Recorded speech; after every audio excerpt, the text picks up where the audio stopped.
Chers frères et sœurs, ce dimanche, l'Évangile nous présente Jésus ressuscité qui rejoint les deux compagnons sur le chemin d'Emmaüs. Cléophas et son compagnon étaient encore en proie au doute après la mort de Jésus et l'annonce faite aux saintes femmes qu'il était vivant. Les deux compagnons savaient, mais ils ne croyaient pas encore. Et pour qu'ils puissent être pour nous des témoins de la foi en la résurrection, Jésus les rejoint sur leur chemin, tant réel que spirituel, un chemin mêlé de foi et de doute. Il se fait le pédagogue de l'accomplissement des Écritures.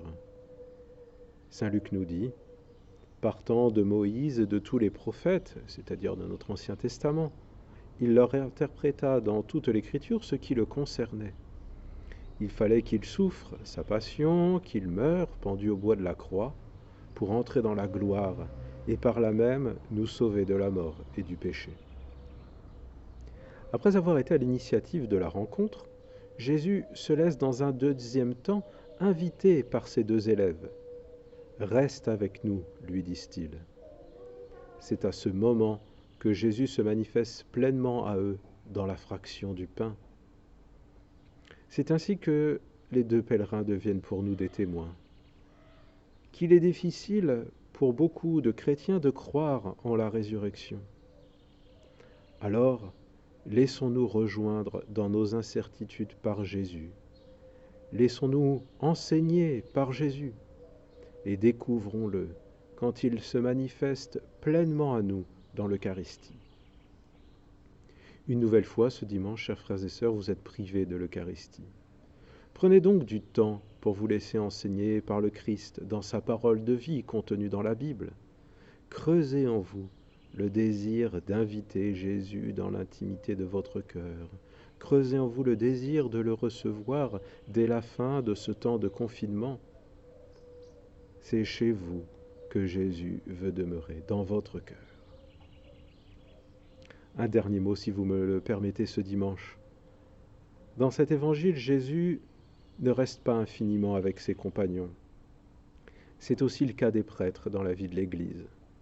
Les prêtres sont comme des sacrements, des signes concrets de la présence du Christ au milieu de son peuple. Pour que ce signe demeure toujours nouveau, il est normal que périodiquement les prêtres soient appelés à rejoindre d'autres communautés et que les communautés soient animées par des prêtres nouveaux qui permettront que soit reçu le souffle nouveau.